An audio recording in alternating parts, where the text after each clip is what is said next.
Hi. So I'm going to talk about the pacemaker defibrillator. Now, as team leader, it's very important that you know how to use your hospital's pacemaker and defibrillator.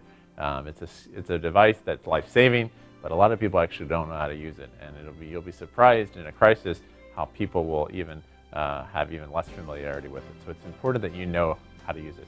This one I'm going to go over. Obviously yours are different, but there's a lot of similar features with all pacemakers and defibrillators.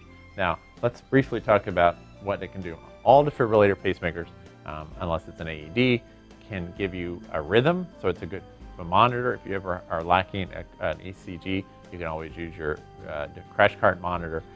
In addition, it allows you to defibrillate and pace. So first thing I'm going to do is I'm going to turn it on to monitor, and takes a second, fires up. And important things to note, almost all defibrillators, when they're not connected, give you dotted lines for disconnect. That is not the same as asystole.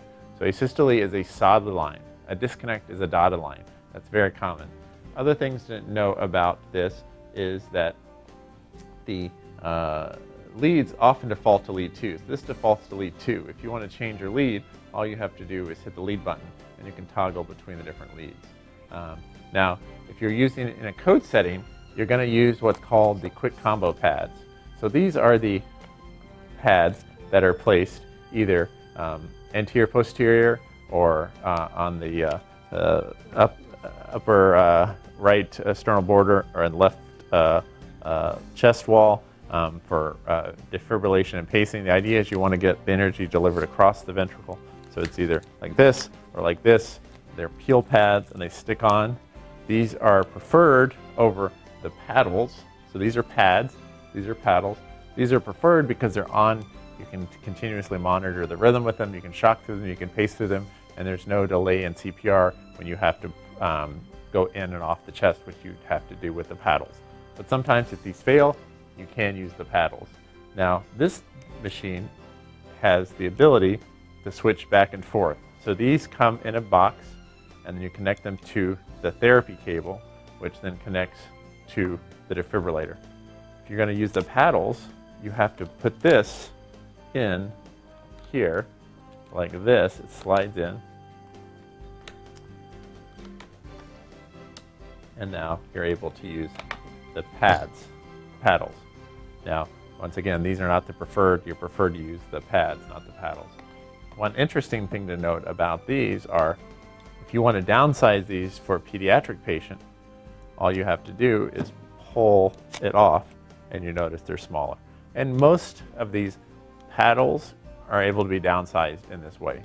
Once again, check with your own manufacturer to know for sure. So once again, let's go over the preferred way. So I'm going to remove this. I'm going to put it back in. So now I'm able to connect these. I'm then going to go to the defibrillator. Check pads. Now obviously it's not connected to the patient, so I was saying check pads. If these were connected, it would give a better contact. And then you're going to select the energy. So by going up or down, depending on what you'd set, it's right now defaulting to 120 joules. And then I will charge it, and when it's fully charged, then I'm going to clear the team, and you're going to defibrillate here. Now you'll notice there's an analyze button here. This does have an AED feature in it, but once again, current guidelines say you should not use the analyze button unless you are absolutely uncertain or feel uncomfortable. As a code leader, you should know whether or not it's a shock or rhythm. Using the analyze button takes time, breaks in CPR, which are detrimental to the patient. So reviewing, you turn it to defib, you select your energy, you charge. Once it's fully charged, then you clear the team, you defibrillate, and have the people go back immediately back to the compressions. Now, that's the defibrillator. Let's switch now to the pacer. So I'm going to make a counterclockwise all the way to pacer. Now that I'm on pacer, it's activating. If you notice the way they have this set, it's color schemed, right? So the green affects the green buttons, the red affects the red buttons. Now I'm on pacer. And all pacers, transcutaneous pacers, have two important switches. You have the pacer output in milliamps and the heart rate. Now the heart rate is just what you set, but if you don't set the output high enough, it doesn't matter what the rate is. So common pitfalls, either the rate is set to 0, so no matter how much you go up on the amplitude, you don't get capture, or more commonly, the rate is set to a certain beats per minute, but you never go up on the amplitude, so you never get the energy going out. It doesn't matter what the rate's set. So you have to remember it's a double hit. You want to set the rate and set the output.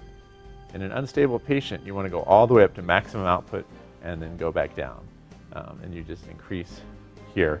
You notice the amplitudes. It's unhappy because it's not connected to the patient, so it's alarming. So now I'm going back to 0. Now, one other thing to note about the pacer, just turn it off so it won't squawk at us.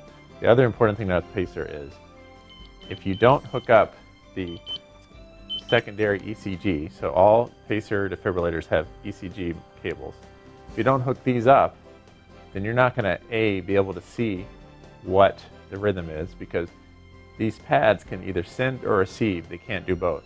So when the pacer is active, the energy is going out, it can't interpret what the rhythm is. So you need to put these on to be able to see what you're getting, if you're getting capture.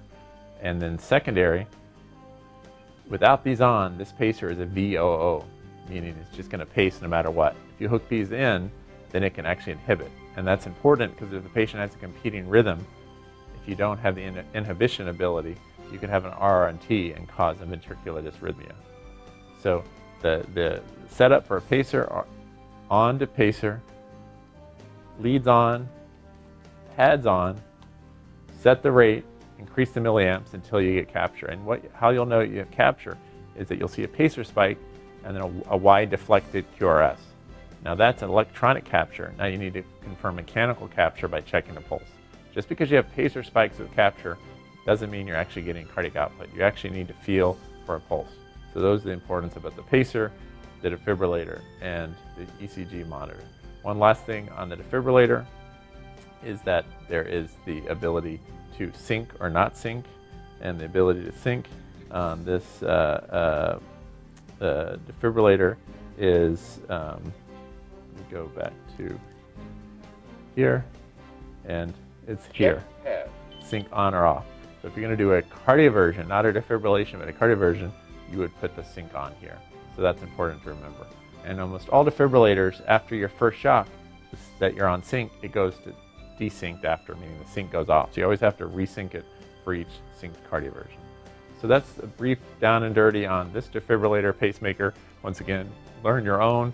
I assure you, people aren't familiar with this technology, even though they should. So as team leader, it's your responsibility to know how to use it.